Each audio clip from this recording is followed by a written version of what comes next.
Brilliant. Lovely to see you. Wow, it's going to be a full house today.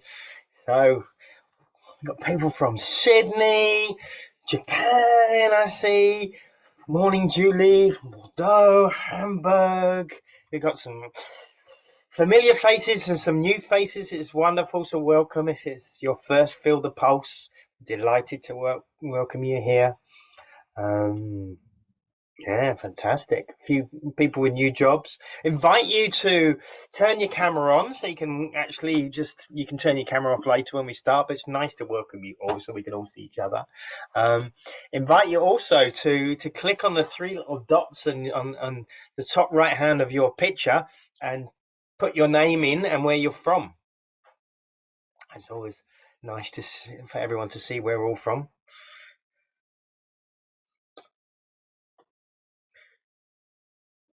Good. So I think I know most of you. My name's Guy Bigwood. I'm the Chief Change Maker and the CEO of the GDS-Movement. And I think I have the pleasure of meeting most of you. A couple of names I don't recognise, so look forward to getting to meet you on the journey. A lot of people still arriving, so we'll just give it another minute and then we'll start.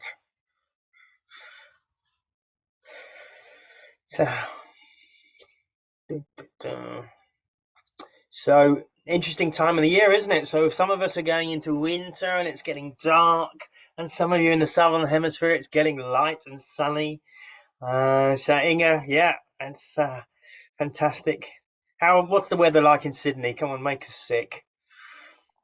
Oh, beautiful, warm, sunny day today. Probably about 25.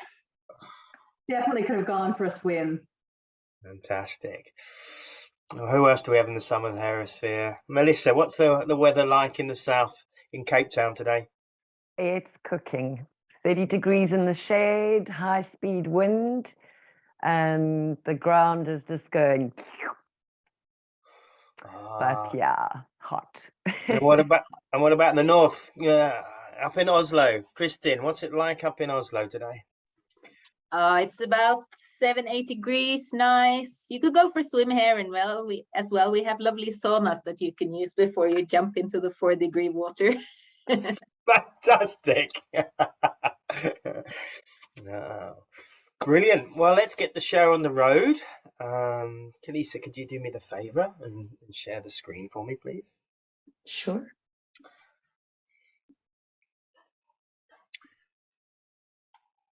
All right. So feeling the pulse, it's the kind of the big one, right? It's for us, it's like and for all of you, it's kind of this year's worth of work to get to here, right? So so here we are today to share the results. I'm sure you've seen it on LinkedIn and on the website and things like that, but we're going to go into a bit more detail. Next slide, please. So I've got an amazing team. There's 4 of us presenting from our side. So Kalisa, Bella, and Melissa too also is coming to join us today. And then we have a fantastic team of winners who are here to support us too. Can you move the slide for us, please? And so just really basic housekeeping. Put yourself on mute. You know the Zoom rules. I suggest when we're speaking, you click the speaker view. So click on the 3 dots or in the top right-hand corner and change your view setting. Feel free to ask questions. Feel free to use the chat box. Put your hand up. We like interaction. We love questions. We're going to be doing some kind of, we do one breakout and there's lots of times for interaction. So please, I think that's what this group is really good at, is asking tough questions. So I look forward to that. Great. Okay. So our 3 speakers are our 3 winners. So I guess I'm really excited to 3 people here, 3 amazing women who've done amazing work, and I've really enjoyed working with these ladies over the last few years. So Katarina, welcome from Gothenburg. Pat from TCEB, and Jack from Belfast. So I think I've been working with Pat and with Katarina for over 12 years, and Jack just the last few years. So it's really nice to welcome you here. Kind of, You're amazing clients, but you're also good friends. So it feels special to have you here. Brilliant. Okay. So our agenda today. So we're going to, Kalisa's going to share the results on the top 30. And then with Bella, they'll be looking at the trends and insights. So kind of digging a bit deeper. You may have seen the Raising the Bar report that we developed. So we decided to make a report of the results, which we haven't done really before. So it's a new report. Melissa led that with Kalissa and Bella and Jess and others writing it. So it's a really lovely report with some great stories. Many of your stories are integrated into that. So we'll be talking through that. Well, then we have a kind of a breakout. We're going to delve a little bit deeper into what's happening in your world and get you to meet each other. Then we're going to bring on the award winners. So Pat, Jack and Kat. You have to have 3 letters to be an award winner if you've worked that one out in your name. Then we're going to have some Q&A for those guys. And then we've got Melissa's going to talk a little bit about communicating your results. And Melissa, if you don't know who she is our chief storyteller. So she's going to give you a few tips of how you can communicate your results, whether you're at the bottom or whether you're at the top. And then we'll kind of close it up with a few points at the end. So that's what the goal is. So welcome you on that journey. And I think we're starting off with a poll. Oh, we have a poll. Milda, our pollmaster. Let's see if that works as we have planned.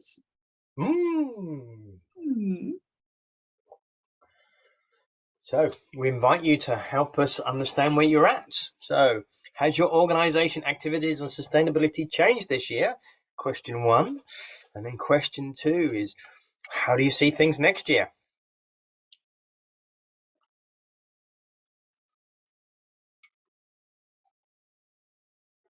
Please I like click to on see them. the numbers changing.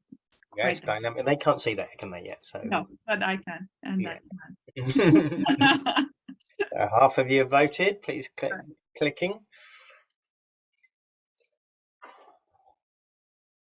It's good. It's good. We should use this on our next report, Melissa. So we have a next report coming out next year, which is on regenerative destination management, which we are finalizing at the moment. Some of you have participated and helped us write that framework. And we're really excited about launching that next year. And that's been produced thanks to the generous support of PACT and TCEB, who've sponsored that report. Good. Okay. Milda, share the results with us, please. Yes, it's slowing down, which makes me think that the majority express their thoughts. So let's see.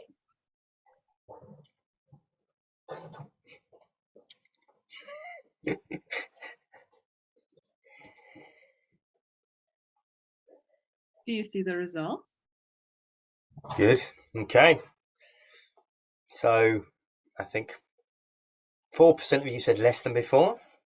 So it's pretty conclusive, right? Everyone's stepping up. So Raising the Bar maybe is a good name for the report then, Kalissa and Mel. I think we chose the good name. And then next year, again, only 6% of you said less before. Well, 2% less before. So yeah, Raising the Bar is definitely a good theme for this event. And so let's do that. Let's talk about that. So Kalissa and Bella, take this floor. Tell us a little bit more about the results from this year, please. Sure. Thank you, Guy, for the introduction and very interesting results of the poll. We're happy to see that most of you think that next year the sustainability activities will be increased. And we're really excited to see you all today at our Filling the Poll session. So without further ado, I'd like to invite you to delve into the GDS-Index 2022 results with me. So let's go.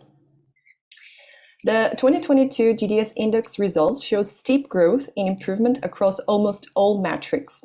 Over the past 7 years, there has been a stunning 33% increase in average performance across all destinations and a 44% increase in the top 10. We see that recovery from the pandemic continues, though now at a slower rate compared to 2021 as travel reopens.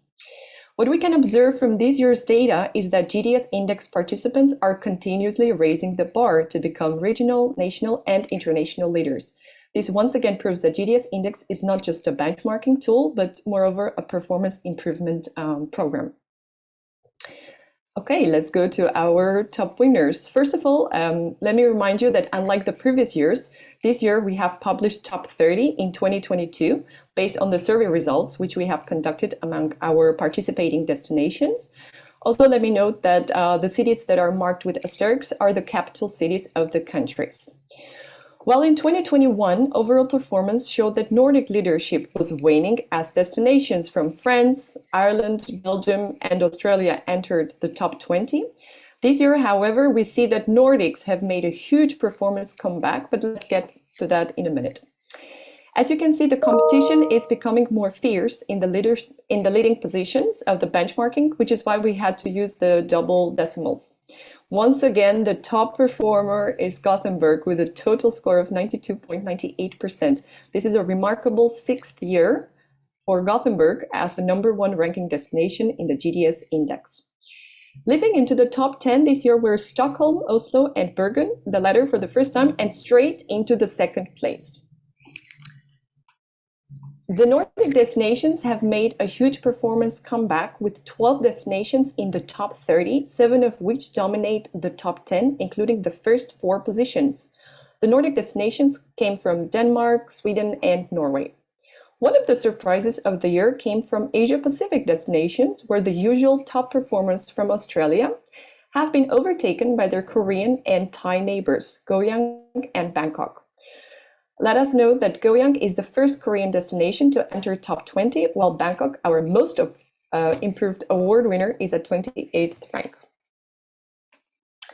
This year, we had 7 new destinations enter the GDS Index 2022: Milan, Krakow, Budapest, Nice, Weiler, Helsingborg, and Singapore, with the average score of 52.13% for the first-time benchmarkers. Some of these destinations have introduced new countries in the index for the first time. For example, Milan has become the first Italian destination to join the GDS Index. And soon after joining, they realized that they didn't have an organization to manage sustainability. So they formed an organization, a destination, a partnership to manage it. Similarly, Budapest, the first Hungarian destination in the GDS Index, realized that they needed to raise awareness about sustainability. And therefore, together with GDS-Movement, we've organized a sustainability forum to educate the stakeholders. After joining the GDS Index, Singapore realized that they did not have a high percentage of certified hotels and partnered with the GSTC and local hotel association to drive up certification levels. Helsingborg, interesting thing about Helsingborg, even though being the first-time benchmarker, they have applied for the Innovation Award and were among the finalists. And now my colleague Kalisa will take you through the trends and insights of the GDS Index 2022. Over to you, Kalisa.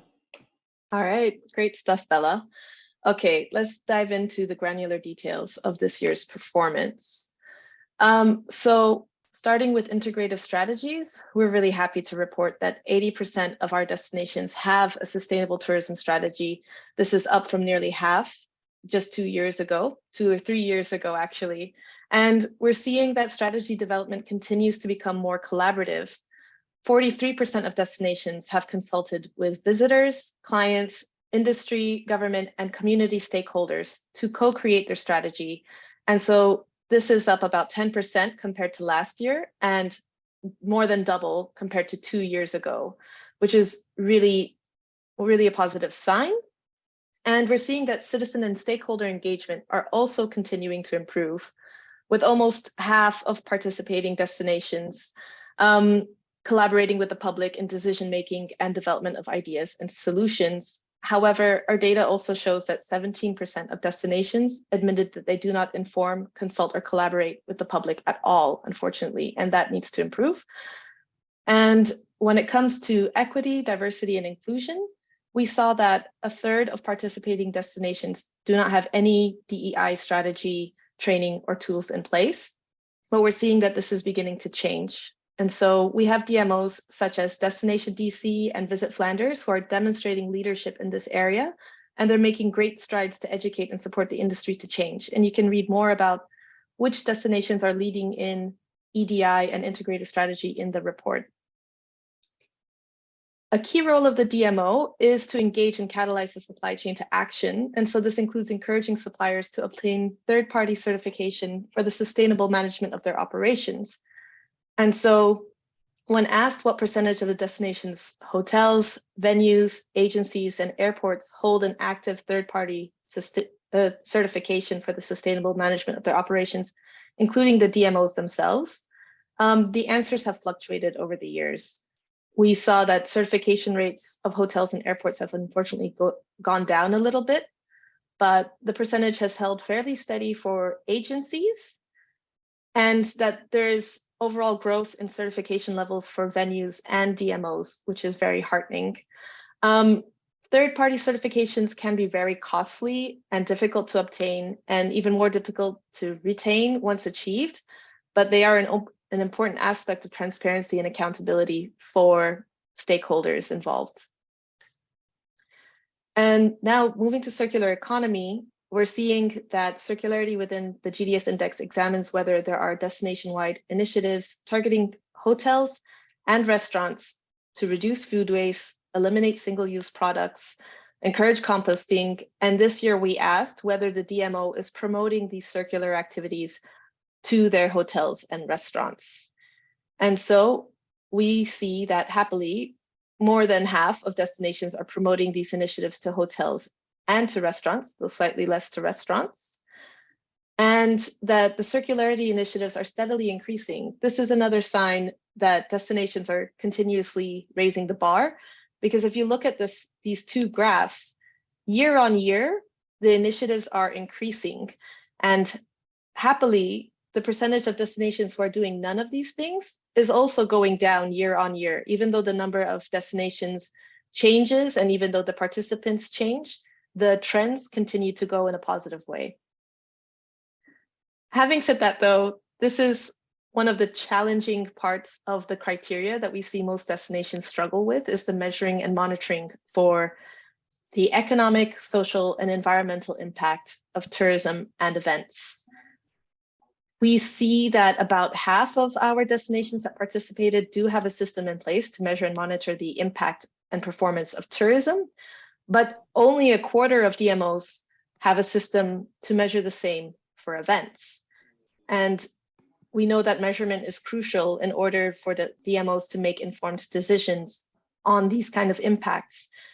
We're also seeing, unfortunately, that more than half of our DMOs do not use official reporting frameworks to disclose their impact. And only 6 destinations employ the UN SDGs or other reporting frameworks such as the GRI and are audited by a third party. This is an area that's a key part to improve for our DMOs. We are seeing increase, but we need more urgency to tackle the climate crisis. And finally, when it comes to capacity building, a trend to watch is the evolution of the strategic sustainability management in destinations. These are the 3 stages that we've identified, which is startup, integrated, and empowered. So generally speaking, when a destination joins the GDS index or the GDS movement, we see that in the startup stage, this organization might enlist a passionate volunteer whose full-time role is not related to sustainability, but who has taken on CSR projects or basic stakeholder engagement. And so this person is usually the one delegated to collect and submit the data for the GDS index. And their work on sustainability overall as an organization is about 40 hours a year or 60 hours a year. But once they start to see the benefits of this, we see them evolve into an integrated role, excuse me, where the DMO has now created a dedicated role for a full-time sustainability manager to establish partnerships, run in-depth sentiment analysis, and focus on outputs. And we see their performance really ramp up. The index is really just a reflection of the DMO's efforts. And so if they are properly supported, the sustainability manager is no longer just like one aspect, but becomes an empowered part of the organization. So you might have not just one person, but a team of people or a senior position like a VP of sustainability. And they help manage a large team working exclusively on positive impacts and working with a culture of partnership, and is embedded into their business model. And so these destinations, sustainability is no longer just a side part of their offerings, but they're leading with sustainability. And so you see examples of destinations achieving this, like Gothenburg, Copenhagen, and Berlin, where they put the responsible tourism practice as it becomes a part of their reputation. And so that is us for our trends. I'm going to hand this back over to everyone else. We will be moving into a breakout session where we would love to see whether these trends are showing up in your destination.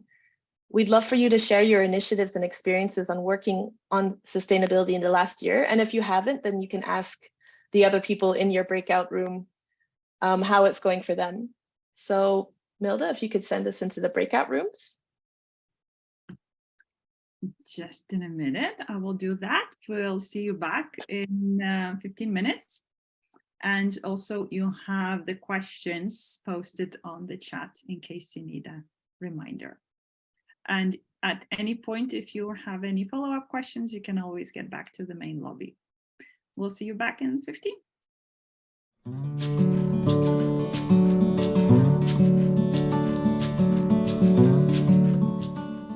Great. Okay.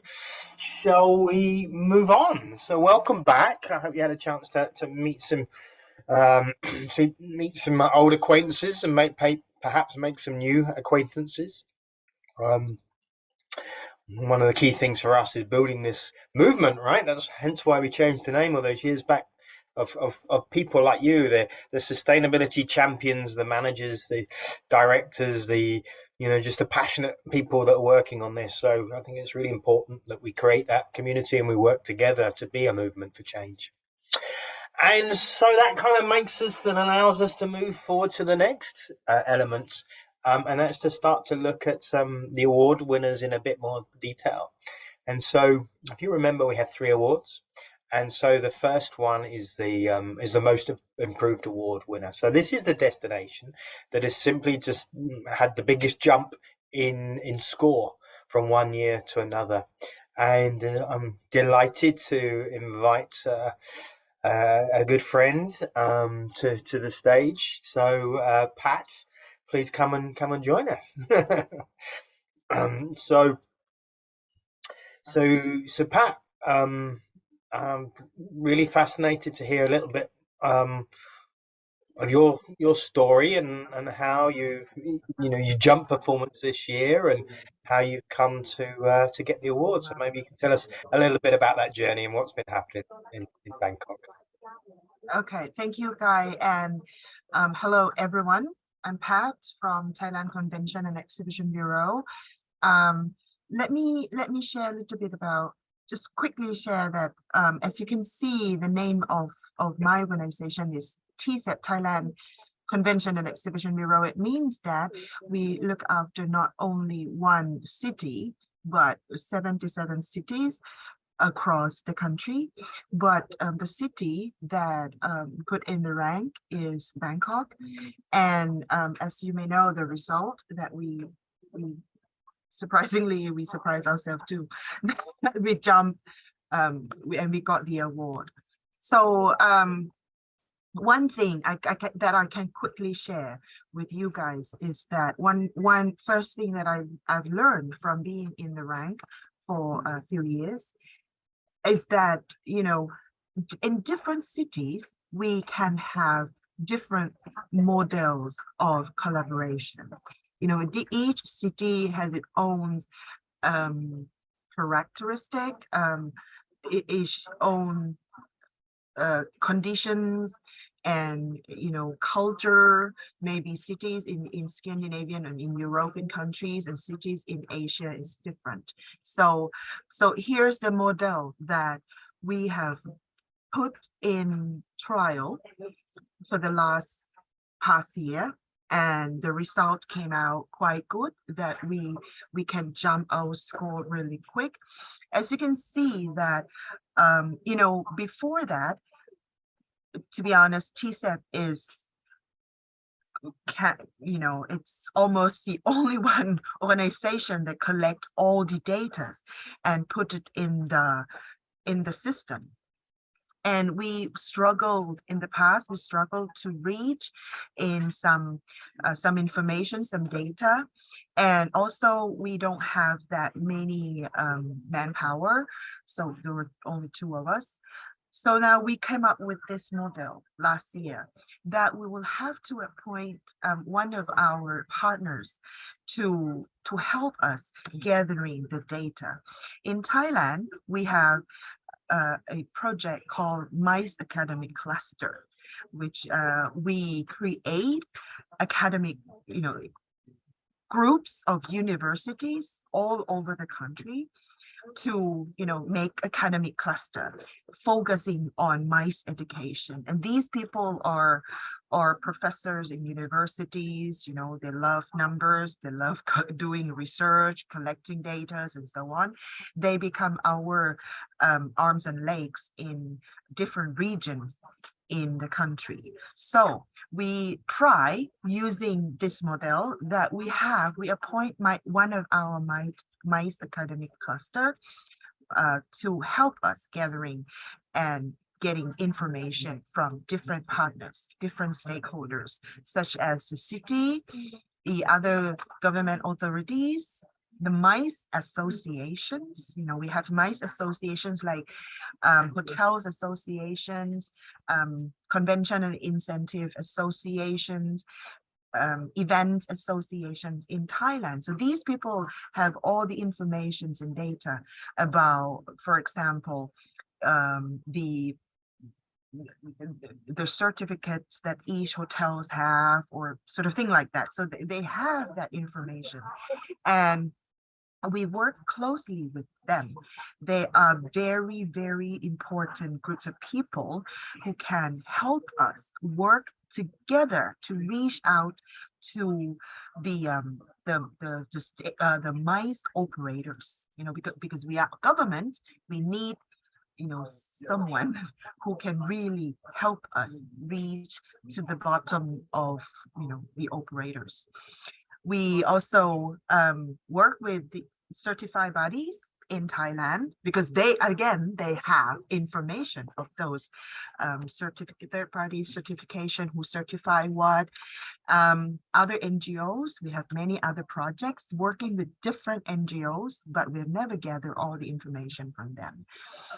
Other non-MICE associations, you know, who are the associations of our MICE clients. For example, the UN and the other association related, Chamber of Commerce, something like that.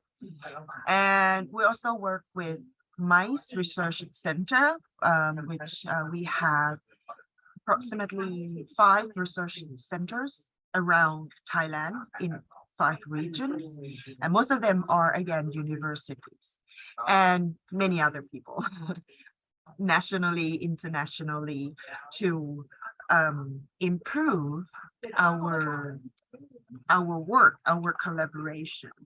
3 key things that I shared in ICA when we first knew that we got the award. The first one is that the collaboration. You have to find your own collaboration that you can reach to everybody involved, and you have to have your data in place, which we hardly have that in early years. And the last one is, you know, the believing, the learning from your own result from the past years. And one thing that I see that is the most important by being in this index, in this GDS index, is that you learn from your colleague cities, you know, those who made very good score, those who have strength in different pillars, in different criterias. I think learning from us, from each other, is one of the key. So that's for me, Guy, for the improvement model, the new model. Yeah. And this model, oh, and one thing is that we are trying to inviting other cities to join the index for next year. So we will use the same model in different cities also. So that's interesting. And one thing one thing I wonder, or it's actually a worry. I kind of, what I've seen looking at hundreds of cities now implement this is that often the magic happens when you have to go and find the data, right? And you know, you need to go and find the hotel data, and so you go, and the DMO people, the CBP people, are going to have to find the environmental person in the city or the hotel person, and to get that data. And we're almost forcing a relationship. It's kind of one of our theory of change. We push a relationship, we force a relationship. Right. So I have this kind of concern that if that's outsourced, that collection of data, then you may lose some of that magic in the relationship building between different entities. And so I'm interested to know what's your thought and how you think about that. Sorry that I missed the very important part, is that we conduct everything here. We go with them. We talk to every single partner that listed, you know, not only in this circle, but there are many more. We talk to them. This outsourcing guy is just the guy who help doing administration, collecting data, and so on. But that is very good question, and yeah, we do concern about that. Every single letters that go out to them come from us. Every phone calls also come from us, but we need arms and legs to help us, you know, be there and extract the data out of their papers. That's it. Yeah. Brilliant. And you know what I love about your work, Pat, is that, you know, how long have you been doing this? When did we first meet? Like 2007 or 2008 or something? Eight was it? So you've been doing this a long time and been a real pioneer in Asia. And what really impresses me is that many parts of Thailand are developing. You know, Bangkok is still a developing city in many ways. And it would be easy to complain that, you know, we don't have the best recycling system, or we don't have renewable power, and we don't have all of these things, and use that as excuses to not go forward. And I see that as an excuse from many developed cities, but you've never had that excuse. You've always kept driving forward and creating change. So you know, I'm interested to know a little bit more about that philosophy behind that. The philosophy behind that is related to the index. As I said it, and I have said like 100 times already, that I don't ever see the index as the competitive platform. It's not the competition. It's not like I am better than who's better than me. You know, that's why I don't think having excuse means, you know, you focus mainly on the score, on the results, on the score, on the rank, which my philosophy is that I'm not really, like, not only me, my team also, we're not only focusing on the score, on the rank, on as a main focus. Of course, we got good score. That's good. We are happy. Our rank is up. Yes, of course, we are happy. But 80–90% of the benefit that I and my team try to extract from the index is the gap. So the gap, that in which area we should improve, in which area, and that area that we have large gap, where should we learn from? Who should we learn from? And what we have done good already, how can we share with our colleagues in the platform? That is the philosophy behind that. That's the philosophy that's really drive us forward, not, throw ourselves on the floor weeping that we don't have good recycling system, which we don't. We don't. And if we don't, so how can we work around that? So this is the platform we learn from different other cities. I love that. You don't have excuses, you just get on with the stuff. And lots of things you've done amazing, from the implementation of ISO 2012-1 across all the venues. One of my favorite programs is the work that you did from the farm to function. And I remember when we met years ago, that was kind of an idea. Could you just tell us a little bit about that program? You really love this one, guys. Yeah. The farm to functions. The farm to functions, you guys may have heard about farm to fork, or farm to, you collaborate between one or two farmers with one venues. We just use that idea as the base idea, and then we elaborate it, we enlarge it to the larger scale. So we sort of like matching between a group of farmers. When I talk about a group of farmers, I'm talking about 200 households, 200 farmers, with a group or different groups of venues that use a lot of produce, organic produce. And we're talking about 50 venues, and then match them together and let them work together on the fair trade business platform, model. So the farmers will sell rice, organic rice, which they sometimes have problems, cannot export, or export with a very, very low price because they have to pay for the middleman and so on. So then we cut off the middleman, let them trade the rice, organic rice, to the venue at the same price as the venue used to buy normal rice from middleman. So it's win-win situation. The farmers get better price, the venues get better quality of produce at the same price. So, and moreover, it creates collaboration, it creates emotion, connection, it creates sort of like families. And we are still working on that model, farm to functions, and we are spreading this model out to different cities also. So it's an amazing project.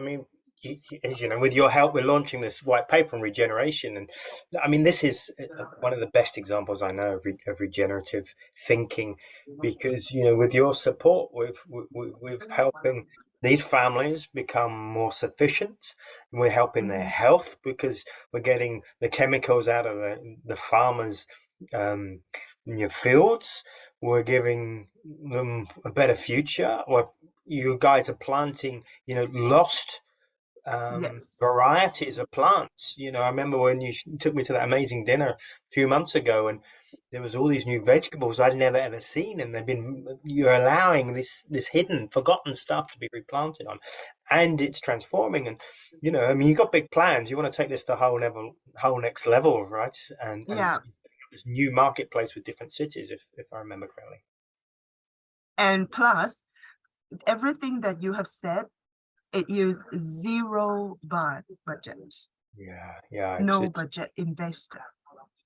It's really, I think it's an amazing case of regeneration, social regeneration, and societal regeneration driven by DMO. So thanks for that. Maybe just to close, you can tell us a little bit more about what kind of happening next in your kind of flight for the climate change and really what this vision of decarbonisation means and how you're going to just keep on getting better next year.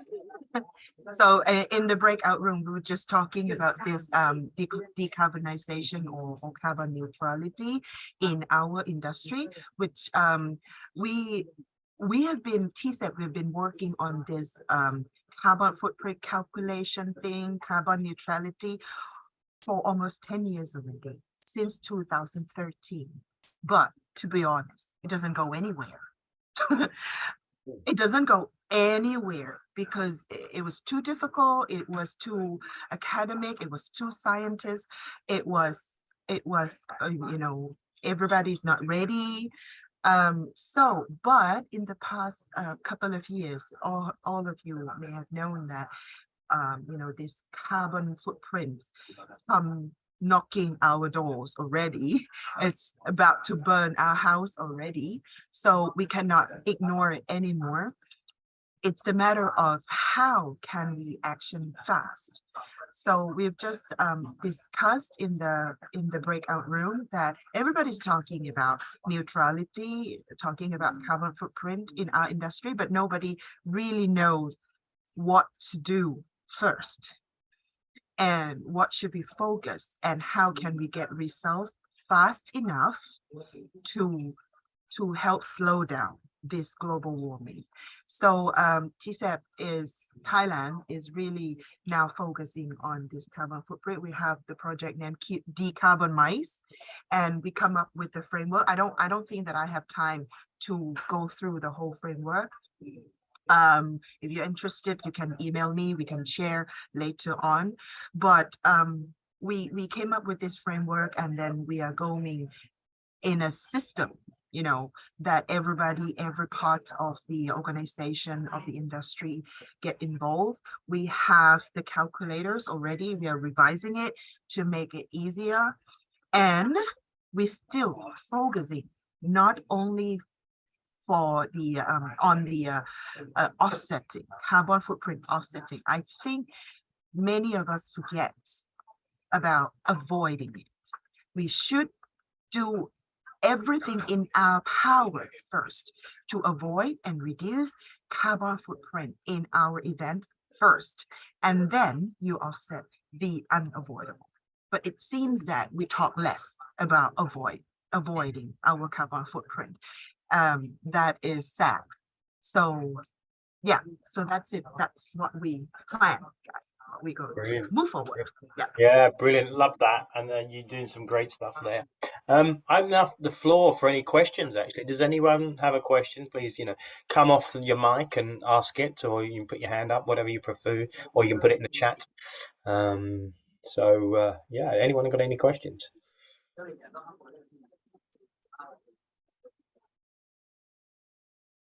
Yeah, some nice comments there. I just see. So, Khalees was just saying a nice shift from collaborative to competitive advantage that you've been working on. Yeah, so good. Okay. I'm interested. You changed your approach with measurement, and you had a kind of a very scientific, full-on approach, and then you've kind of reversed engineered it, and you've gone back to something that's much simpler. That has had dramatically different levels of engagement. Maybe just to finalize, you can talk us through that. You mean about the measurement only on carbon footprint, or the carbon footprint approach? The calculator, the measurement, the calculator that we have across the globe right now, it seems that we have this a carbon footprint that we produce from our activities, our events, or our company, that in simple words, that how much do we've done bad. and then we just buy the credit to offset it, and voila, we're done, we're good, we're fine. Which I think, again, we forget about avoiding. So then we came back with an easier calculator to calculate the carbon footprint that we can avoid by changing our behavior, by not using plastic bottles, by commuting in a responsible way to the events, by reducing waste, by eating more vegetarian meals, by, those practices that we can do. And then we calculate the carbon footprint that we can avoid. And that really, we got very good response from the operators, that, they love to communicate the positive things, the positive results that they have done, instead of communicating the bad things that they have done. I think So, that's an yeah. interesting approach. It's something similar to Copenhagen. I'm not sure if anyone from Copenhagen on the call here, but Copenhagen team has done something very similar to that. Yeah. So interesting to see, and to see the jump, and I can't remember the numbers. Do you remember the numbers offhand of how many people are engaging in this compared to before?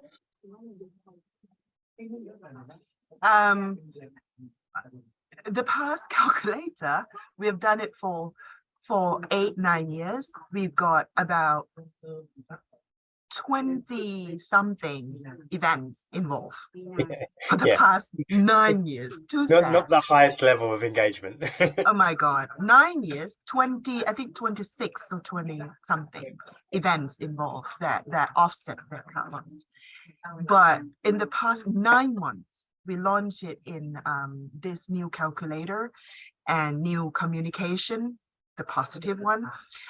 We launched it in January, and in total 9 to 10 months, we had 121 events involved with approximately 1% of budget that we invest from the previous 9 years. Yeah, amazing. Yes, so I can really turn people to have a look, at least, I'm not saying that we're going to keep on calculating those easy one and leave out the neutrality one. No, we're not doing that. We have firm action plan how to go forward. But at this moment that you try to grab people attention, raise the awareness, and let them try calculating it by themselves first. So you need something easy, you need something positive, you need something that make them feel good to do it. So that is the tools that we have. Great. That we can grab. Yeah. Love it. Thank you very much, Pat. Round of applause for Pat, the virtual one. Thank you very much, Shen. I love it. I love it when the student becomes the teacher. So thank you, Pat, for sharing with us. So there's a lot we can learn from Thailand there. So brilliant, exciting. Thank you. So let's change and let's move a different part of the world. Let's move to Belfast. And Jack, welcome, Jack, to the stage. Hi there. You've been on this journey for a while, and we're here to talk about innovation, but I think there's something else we should be almost celebrating. You became a finalist with Pat to win the Best Improver, and you went from second but last to number 8 position in 2 years. So tell us a little bit of about your Innovation Award and why you've won that. But I might come back and talk about your journey as well, because I think that's some great stuff on that, John. So over to you, Jack. I'll let you share your screen and take the floor. I'll stop sharing. Wonderful, thank you. And let's see if we can get the technology to work here. I am going to start with a video just that will tell you a little bit more about changing the menu for good, and hopefully this will work. So let's give it a go.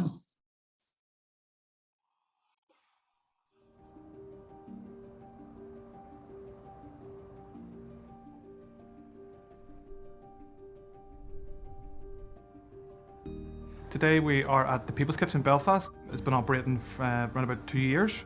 We have an outreach team on the streets 6 nights a week. We have a food bank which operates 3 days a week. And also we have a drop-in on a Friday and Saturday night. Everybody who is part of the People's Kitchen is a volunteer. Food bank is a very busy part of the project, and we're seeing numbers increase week on week. We, I guess, became aware of a big challenge in our city. Food bank usage and food poverty right across the UK and Ireland, and in Belfast is actually up 125%. We've partnered with our clients and with our industry to look at ways that we can raise funds and raise supplies to really support food banks right across the city with a pioneering new initiative called Changing the Menu for Good. If people are having an event, I think you do need to look at how you support and make sure it's sustainable. And I think working with Visit Belfast and how simple it is to actually incorporate, and it's really, there's only benefits to it, there's no drawbacks to getting involved. Some of the real life stories and that the volunteers and the people that run the People's Kitchen just really bring you back to ground. They really help us to see that there are problems out there within our city. I feel we all need to do our bit to try and help. The beautiful thing about Changing the Menu for Good is, and in the way we're trying to approach it, it's the right thing to do, and it's good for business as well. You know, I'm finding now with international customers, if I don't have the right answers to the sustainable questions, I'm losing business. Talk about need within the city. I mean, doing this work for many years, I've never seen the need as big in terms of numbers, in terms of the vulnerabilities of people, in terms of people struggling. But the big thing I would like to push is how we then have the next step, the move on, get people out of poverty, get people out of homelessness at that earliest time. Every bit of help makes a huge difference. Fair Share talks about it actually takes £1 to put together a basic meal for someone. So you think about that and the impact that we could have in terms of an event of 500 people, 1,000 people, if everyone give £1, you know, think about how many people we could feed, think about how many families we could help. Yes, we can help with food, but actually we can help show them that there's hope.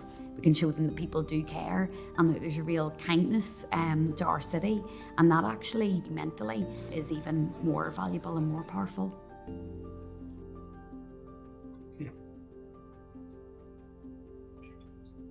So that sets the scene a little bit on what we were trying to do and what we were trying to achieve. And I think I mentioned we have been on this journey for a couple of years now, but looking at the UN Sustainable Development Goals, number 1 and 2, no poverty and zero hunger, we really weren't stepping up in that space. So we wanted to look at ways to change that. And you've heard in the video, the problem was that we had a bit of a crisis happening here. Food bank usage was up 125% in Belfast. We had increased homeless in Belfast, and we started to ask ourselves some really tough questions. How can we look after our mice visitors better than we actually look after our own neighbours? And how do we square the circle on this huge abundance of food that we have in our events? And you know, what happens if we actually stop talking about being a welcoming city and we focus on actually just being a kind city? So we got together with our founding partners, and we really co-created Changing the Menu for Good with a lot of people across the city. So we started talking to all the food banks and the homeless services in Belfast. We got along with our hotels, our caterers, our venues, our PCOs. You can see a list of them there. These are anyone who's really involved in large-scale catering events in Belfast. We got them all in a room in the People's Kitchen. We started this conversation, and we also then engaged with clients and with local businesses, such as the Northern Ireland Chamber of Commerce and people like that, to get feedback on it. So it really was this whole collaboration idea, and we got lots of pushback and healthy challenges that helped shape this initiative to be different from what we had originally planned as well. And what we came up with, Changing the Menu for Good, became a bit of a multiple problem solver. So it was meeting the clients' needs, the clients that were looking for more responsible and sustainable events. And we had seen the market demand change. People were coming to us and asking us for CSR activities, for social impact and legacy, ways that they could get involved in the city. It was also contributing to the well-being of local community and citizens, and helping us become a responsible tourism and events destination. And that meant that we could position Belfast as a socially responsible destination, which was helping us build back helping us to grow the sector, and also, and most importantly, helping the most vulnerable people in society through the power of events. And we chose business events to start it with because we look after cruise and leisure tourism and things like that as well. But we chose business events because of the abundance in food, because of the lovely gala dinners that are 4 and 5 courses, because of the double breakfast. You have breakfast in your hotel before your conference, and you get to the conference and there's breakfast on arrival. But also the high spend and high volume that comes with events. And we felt that business events had, not all of them, but some of them had that budget to contribute. We were also providing clients with a really easy solution that made a real and tangible difference in Belfast for those clients that are coming to us and saying, we need a CSR activity, or it's one of our ESG agenda items. But not only that, we were helping to raise awareness and inspire action, because we haven't just rolled this out to international conferences coming to Belfast. We've rolled this out to all events that happen across Belfast, including local awards and things like that. So the question I always get is, right, okay, that's great, but how do you actually implement it? So we have lots of different ways. So we have a 4th course, a theoretical 4th course, where we physically put it on the menu. So you can see here, starter, main, dessert, 4th course. And the 4th course is we've donated price of your 4th course to local food banks in an effort to help those experiencing food poverty in Belfast. This is a really easy way to communicate to your delegates what you're doing, because whilst not all delegates read the pre-conference or pre-event information, everybody reads the gala dinner menu. So it's a really nice way to communicate that. And we have designed the logo, the Change in the Menu for Good logo, to be used alongside different logos, so that it can be used by an association or by our industry here. And this is a really nice way to help, but also to make delegates feel good about helping. We then have roundups. So some of our delegates come in a day delegate rate, that might be £46. We ask them, look, do you want to round up to say £50 or £47.50? And those first 2 examples are ways that the donation is made sort of directly from the event organizer. The 3rd example, and probably the one that we've got the most take up on, is the pass it on idea. So we go out and we have a conversation with the event organizer about, let's think about the catering at your event, and is there one element that you think is more likely going to produce food waste? Is it the lunch dessert on the day where that evening they have a gala dinner? I love dessert, but even that might be 2 desserts in the day, might be too much for me. Or maybe it's breakfast pastries on arrival. Whatever it is that an element of your conference that we could cut out? And the money that you would have spent on that, let's pass it on. So it's not actually costing the event organizer anymore, and it's saving food waste. And this has worked really well, just starting that conversation about food waste at the event. It has led to other things, and I'll come back to that in a moment. But also somebody might turn around and say, look, not food, but we're not going to do a printed copy of the conference event schedule. So the money that we would have spent on print will pass on, or the money that we would have spent on physical awards on the night, we're not going to do, we're going to do a digital award, and we passed on. So whilst we started the conversation with catering, some people have a different way of thinking about it.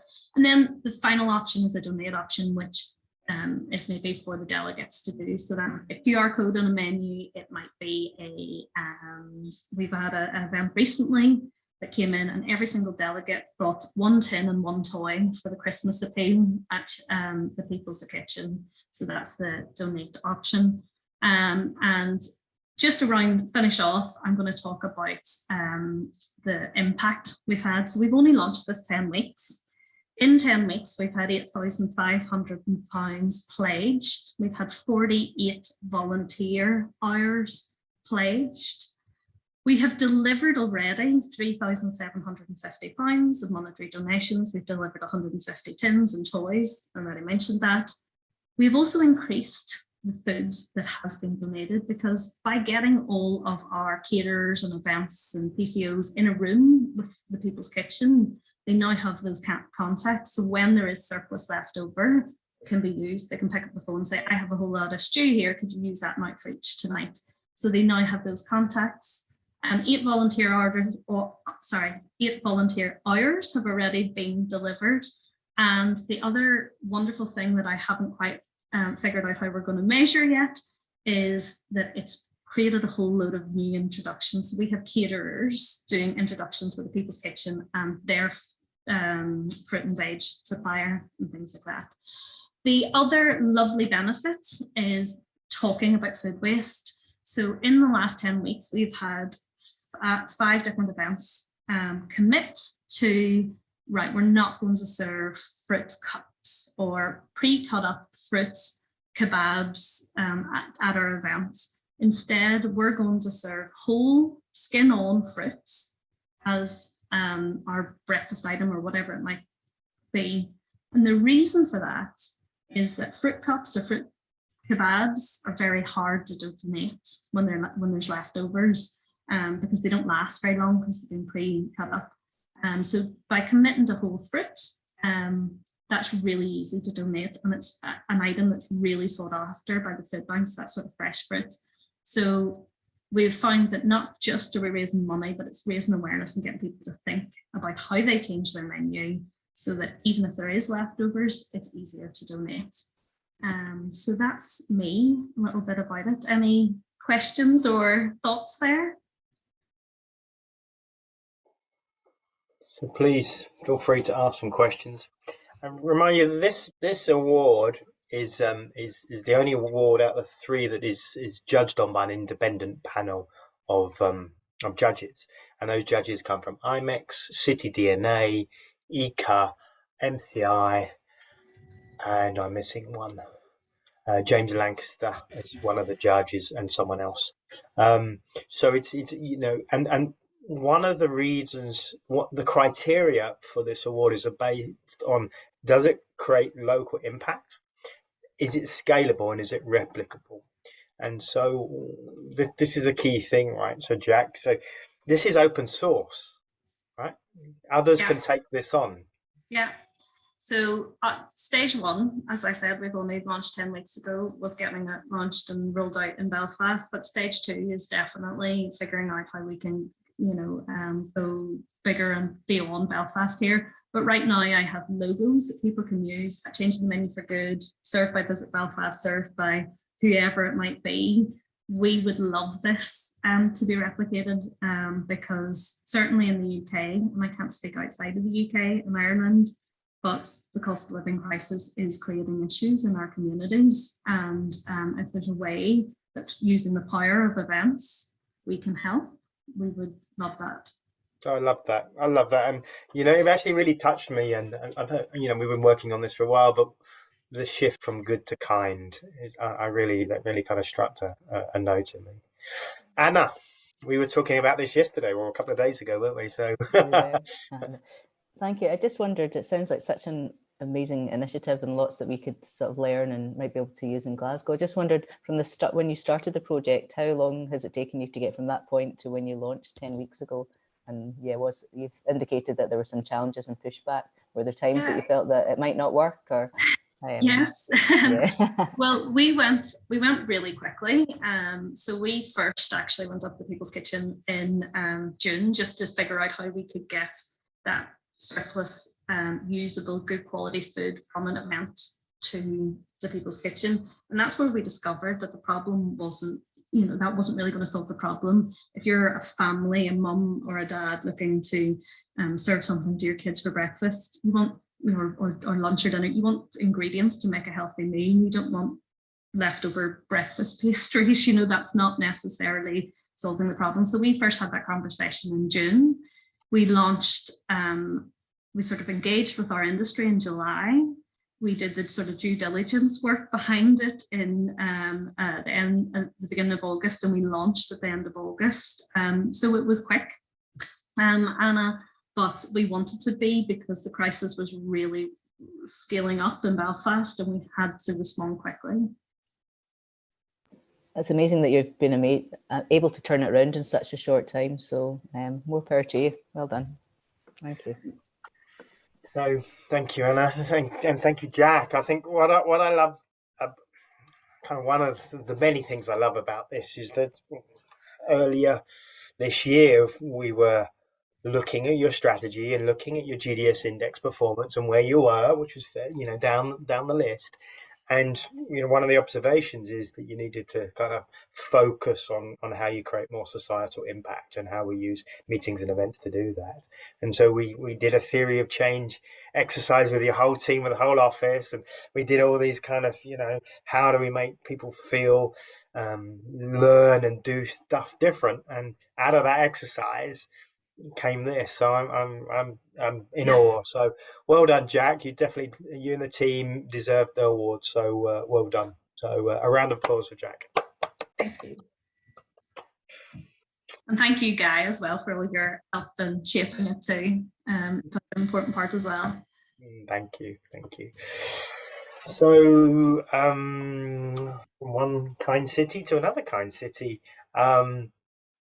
So the next award is for someone you may not have heard from. So for the 6th year in a trot, well, almost in a trot, there was a little pause, wasn't there, for COVID.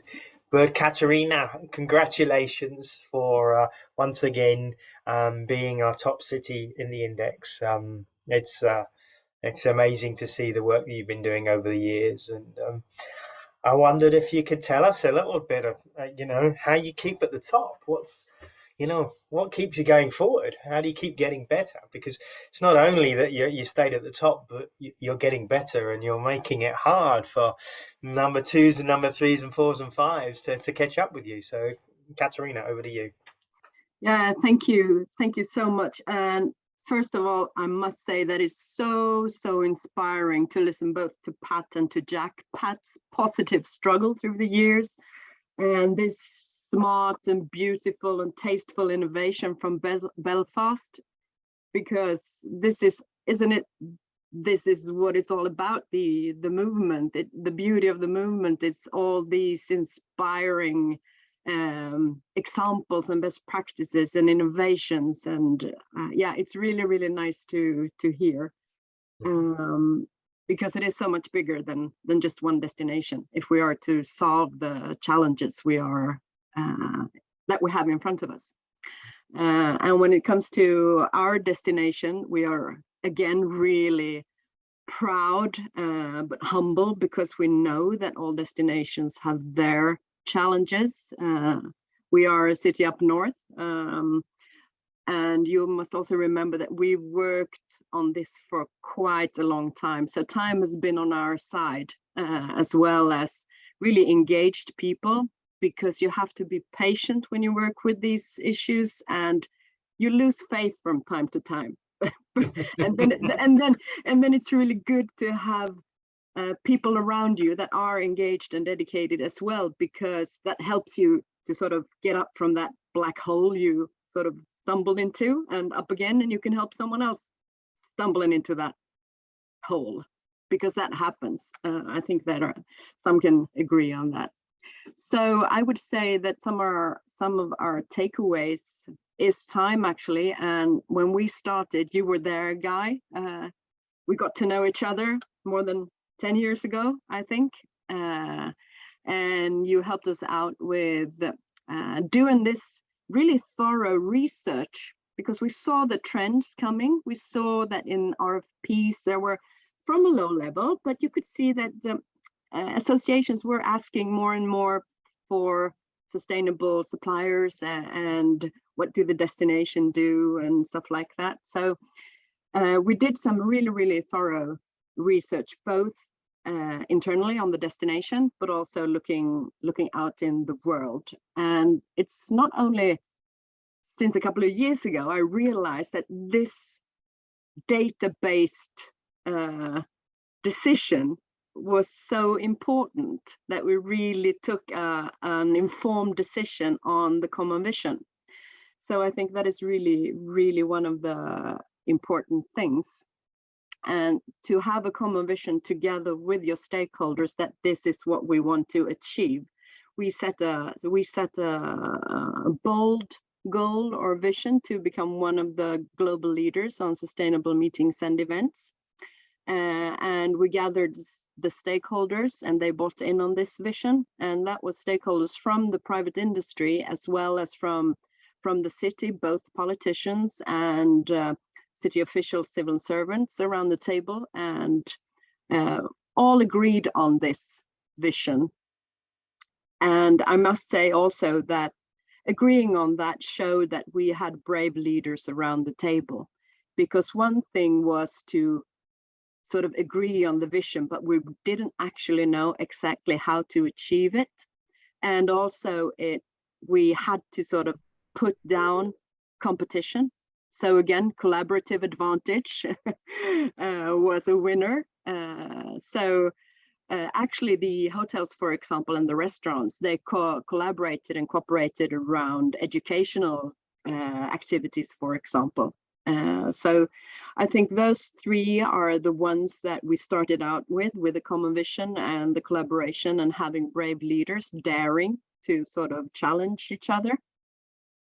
And then if you go down to more operational stuff, the benchmark has really helped us, of course, because that has helped us shown the way that these are important issues when it comes to sustainability, and always looking ahead in the indicators that these are things we can see on the horizon. So get ready.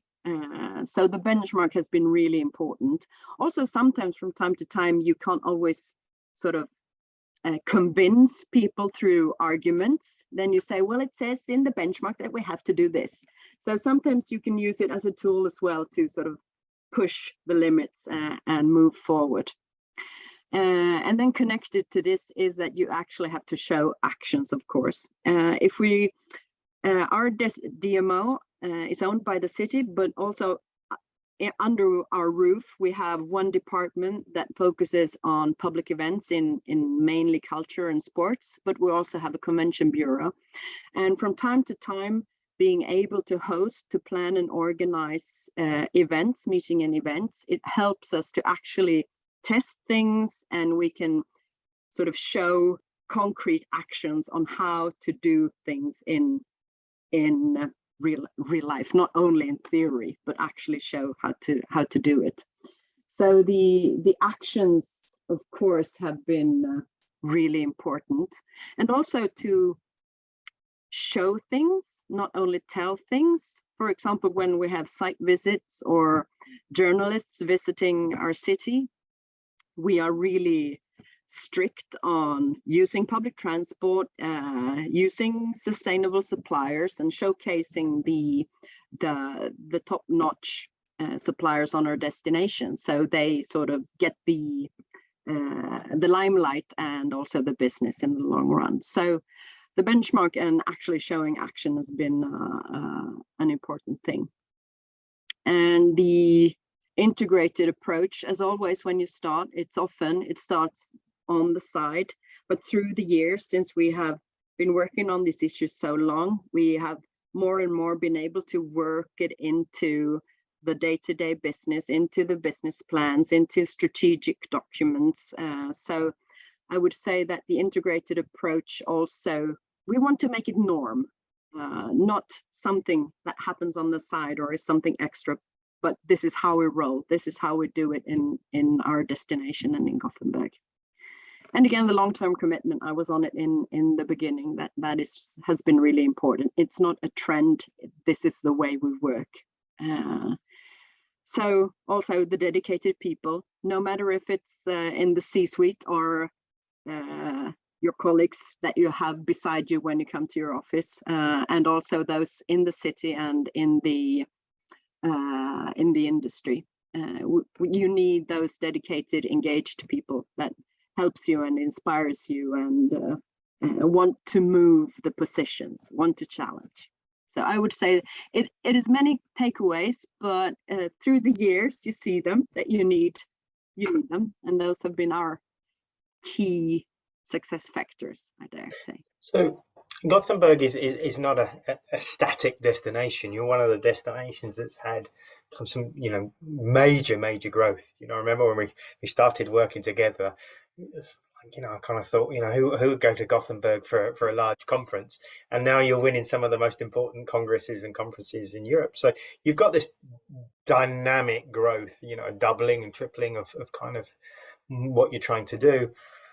One of the things I like is this kind of your research and database approach. I remember I organized a trip for you guys to go to take your board to Singapore and to Macau to go and see how, you know, they were working things in Singapore, like, you know, Marina Bay Sands and things like that. And so it seems that there's just a culture of always looking and monitoring and seeing what's happening around the world and learning and improving. Is, you know, cut and pasting and getting it better. Is that, am I correct in saying that? I would say both ways, both looking outside, but I think also that being a second city, we are a bit sort of, some call us quirky, and we like to do things our own way. And we, from a cultural perspective, we have had this underground culture for many years, and a music scene as well that has been its own in a way. So I think it's both ways. Being a second city, you have this how do you say it in English? A little brother complex in a way, but you still want to be your own. So I think that those are both sides that we use to hopefully in our advantage. Yeah.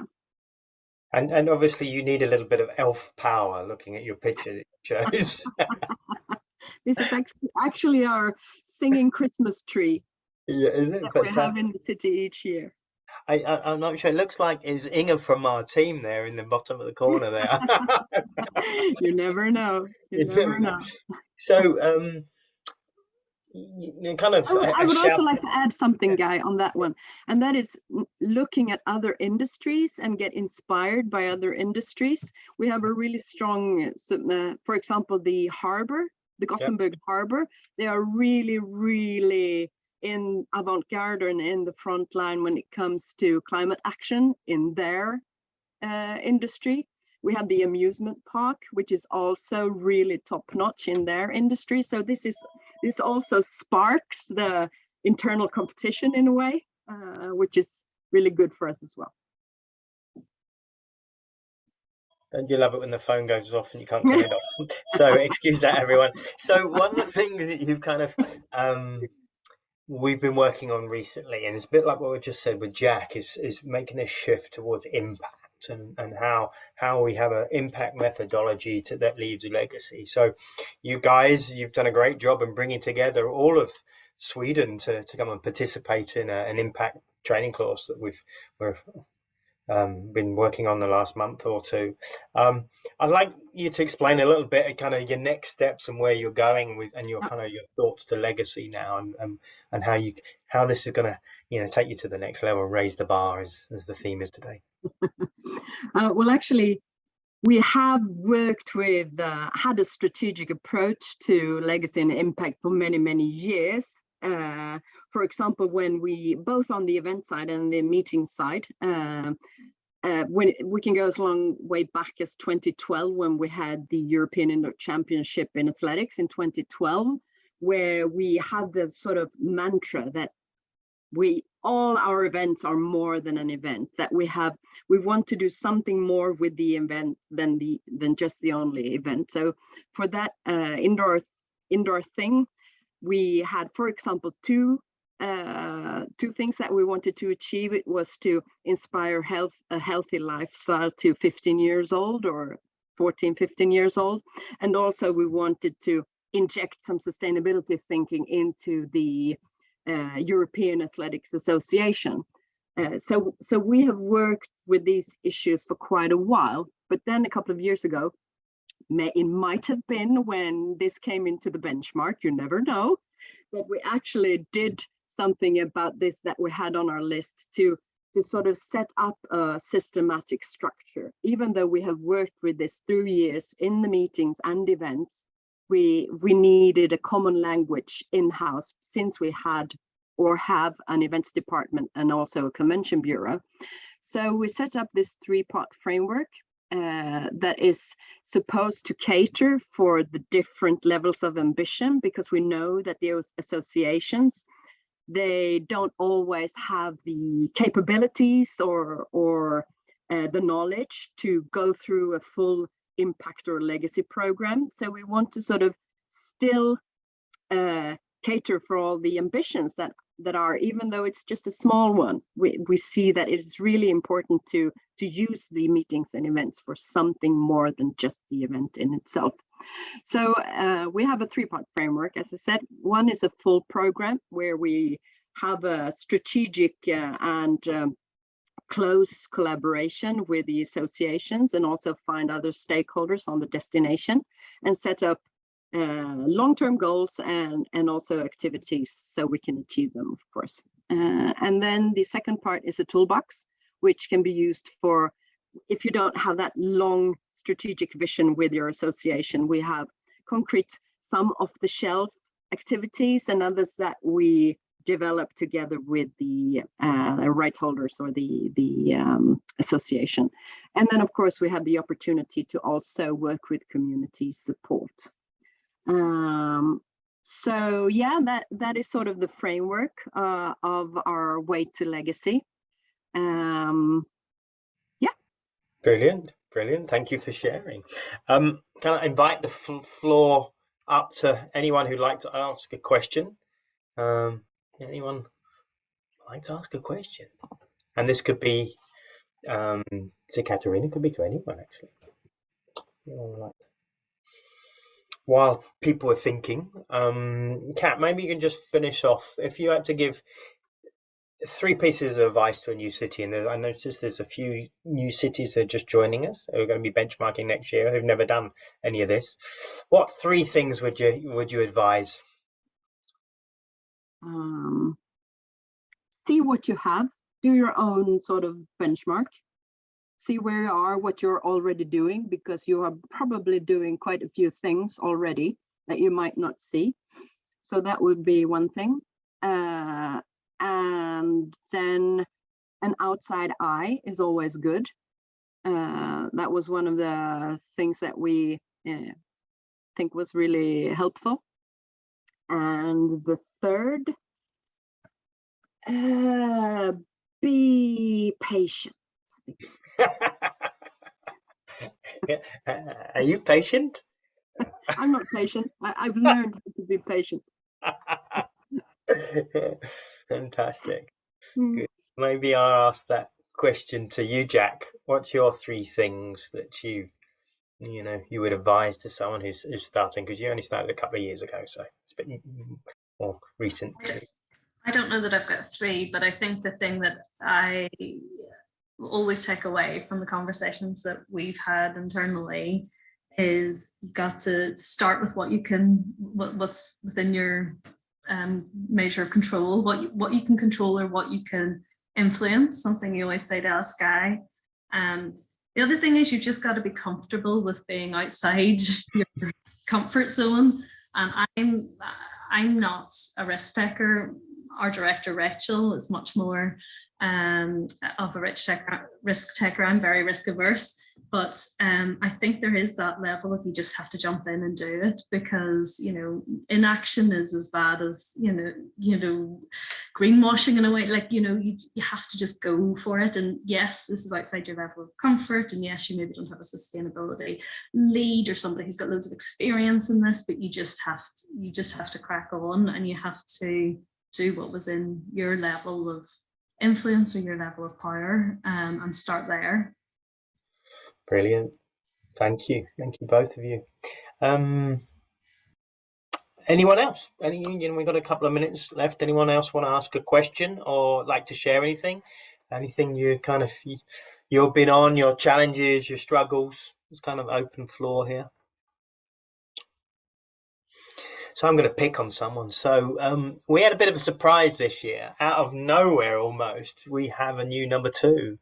So Magnus, you've kind of jumped out of nowhere, and it was hilarious at ICA when we announced it, and Arve, I thought, was going to choke on his coffee when he saw the results. Tell us where have you come from? How did you get to number 2 out of nowhere? Right? What's the magic that's been happening in Bergen? I think it was mainly about our effort on reporting this time. because our destination is already doing great in terms of green transportation, a lot of other initiatives happening. So we have done a great deal of job to bring all the data together and fine-tune our reporting. And of course, we are working together with Visit Norway also on the destination level certificate, which is also a systematic approach on how we work with sustainability and how we do the reporting and how we involve our local community, our members in all our efforts. So collaboration and reporting for the most part of it. And we're blessed with the local government putting up biofuel buses, electric buses, and building new bicycle lanes and all that. I think you've been modest there. There's a lot of work happened in your strategy and a lot of engagement, so well done. Christine, you had your hand up earlier. Christine. I was just making the clapping sign when you congratulated Bergen, so I wasn't going to say anything, just a shout out. Well done to everyone. Brilliant. Okay, cool. So let's kind of go to the next bit here, which is really about communicating the results. And I've asked our chief storyteller, Melissa, to come and join us. So Melissa, welcome. Come and join us, please. Thank you. And I think Elise is going to share the slides, but really what an inspiring session. And, you know, there was a recent study put out by Stanford University that stories are remembered 22 times more than facts. So with this incredible benchmarking data that you've collected through this process, you've got exquisite facts to now turn into stories that will enhance your brand destination value and also increase the stakeholder collaboration that we're seeing so much part of each destination's journey. So top 3, as Guy likes to know, you benefit, you increase your stakeholder engagement by talking about what you're doing collaboratively and by bringing people into the journey that you're on. It also is really important to be authentic and to be honest. And what I loved about today's presentation is that there are 2 human values that have really come out that we don't see in our consumer culture, and that is kindness and patience. So imagine telling stories of kindness, of patience. I think Belfast is going to be able to lead with these incredible impacts that they are achieving through this changing the menu for good. And it also gives you the competitive edge, but it's not about competition that is going to be leaving people behind. As we've heard said before, it's about collaborative advantages, and this could be regionally, it could be nationally. So when you're looking at your data, next slide, please, you'll start to see that each criterion has opportunities for you to speak to your stakeholder group with. So you've got destination management, you've got supplier engagement, you've got environmental impacts. You can take aspects from each of those data points and start to look at stories that will really be able to be used to inspire and to bring people on the journey that you want to go in.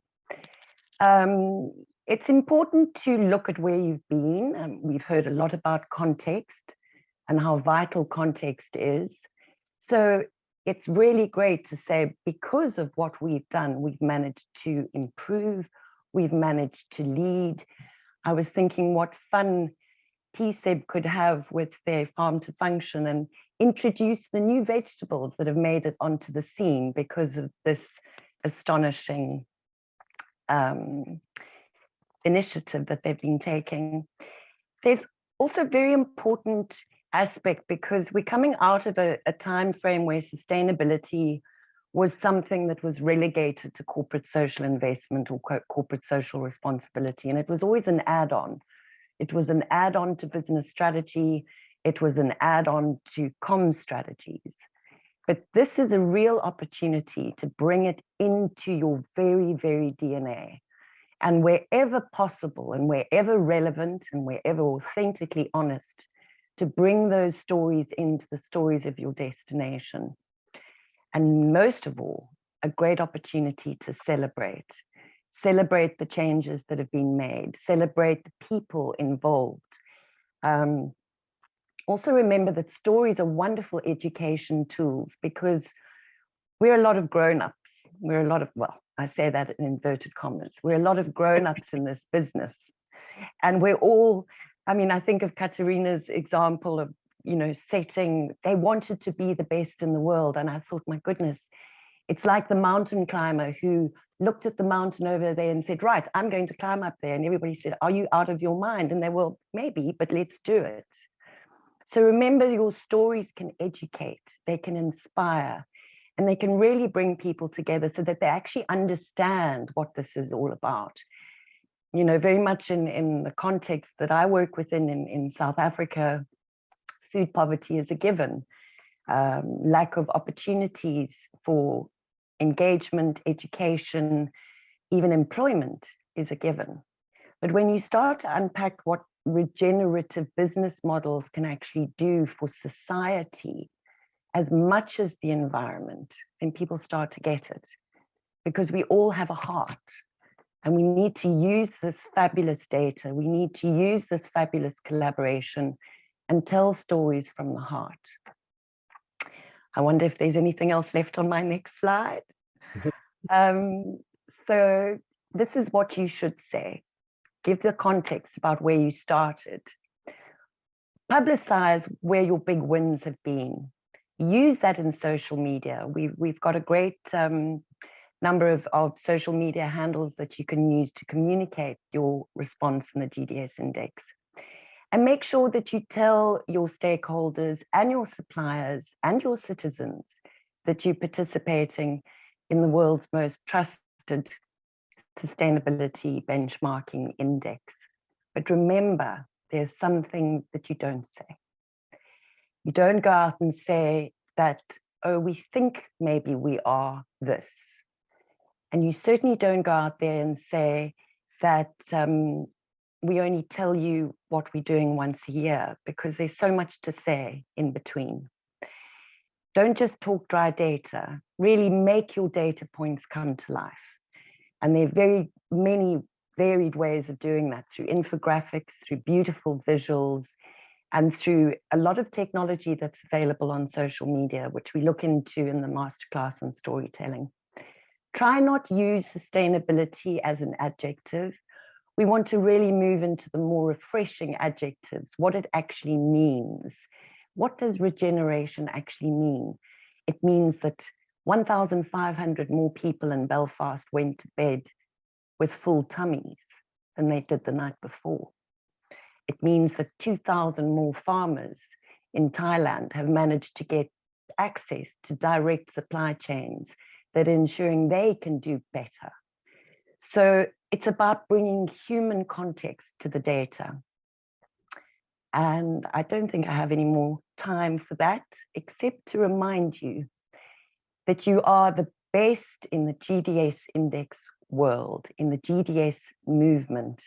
You're part of a very, very large and growing family that is keeping this top of mind and really using their sector and their business to make change in the world. But it's not the entire world. So just be careful, because there's also greenwashing, there's destination washing. So remember to make sure that your index results are communicated within the results of the movement. It's wonderful to think that we are the best in the world, but we're not the whole world just yet. Not yet, but we will be. We're getting there next year or the year after. Yeah. Well, thanks, so I just invite you to really reach out to us. You know, one of your key criteria is your marketing, and your internal communications are as important as your external communications, because in many destinations, there's still a lot of education, particularly in the supply chain. So use your stories to educate and bring people on. And if you're not ready to talk externally, don't. That's when you can wait. Make sure your whole supply chain and your whole organizational framework is running off the strength of your stories. then you go out. So that's where the patience comes in, is it? That's where the patience comes in. Brilliant. Thank you, Mel. Thanks for taking us through that. And next time we see you, hopefully we'll have time for a poem. I'm missing a poem. Not just talking about the breaking of the world, we'll talk about the healing and the regeneration of the world. I think that's beautiful. So kind of wrapping this up, I think it's a big thank you at the moment to all of you. I think all of you, whether you're the first or the last, are doing amazing work. You're all winners, each and every one of you. We think the movement at the moment this year is about 90. I think we'll be well over 100 next year of cities and regions participating in the GDS movement. We've had some, big jumps. We've got 15 new destinations from Canada. We've got a few other big countries that will be coming on with a lot of destinations. What do we have? 10 in France, 9 in Switzerland. But there's still a lot of room for growth. So it's a really exciting growth this year. As you've seen, the teams changed and grown, and a lot more new people starting next year in the GDS team. I think after a year we've really implemented the academy this year. Many of you have either been on and participated in the GDS certificate of regenerative destination management, which has been a really beautiful creation, and to work with many of you over a 4-month period is wonderful. So we've done a couple of those, and we've got the next one starting new year. The storytelling class that Melissa leads has been again another success, and we've done that in open forums. So many destinations have participated, but we've also done that in destination for some of you. The Impact Masterclass has been a phenomenal success, and we do that with Meet for Impact, and we've done that in Sweden, and we're just launching that now in the UK and Sydney and many other places. So that's been a great success. So thank you to all of you. Thank you to our partners, ICA, IMEX, City DNA, MCI. Each of them has brought something very special to the work we do, and we're really very appreciative of that. And then lastly, I think thank you to the whole of the GDS team. It's been a lot of work, and these beautiful, fantastic change makers out there have done some amazing work. So now looking to next year, we're gonna really push up our focus on regeneration. You're going to see a white paper coming out in the new year. Thailand's been helping us with that. We're looking for another sponsor. So if you're interested in supporting our work around regeneration, please reach out to us, or someone who would be keen to do that, please drop us a line. So we're really, really going to be thinking of impact and how we raise the bar. So that's big work next year. Important for you guys to know, and we'll be communicating a lot about this later, but our benchmarking dates pretty much stay the same. So it's April to June. I think it's Monday, April the 3rd, where we open the benchmarking. We close on Monday. I think it's Monday, June the 5th. So those are the dates for next year. Those will be communicated to you a bit clearly. But pretty much exactly the same. We didn't want to change anything. We're now working on the criteria as we speak. I don't see a major big change in criteria this year. There will be some tweaks. We will have a new technical advisory committee. So to all of you who were on the TAC before, thank you very much for your years of support. You know who you are. And we are now looking for new volunteers to help be our governance body and our brain trust to help us improve that. So as I said, I think next year, 2023, will be a minor year, but 2024 will be a major year. There'll be big changes in 2024. So we're going to take a year to really work on that together. So I think that's it, really. I don't think I've kind of forgotten anything. So I will stop here. And give you back 4 minutes. So thank you very much, everyone. have a great week, and we'll see each other at IBTM or wherever we meet around the world.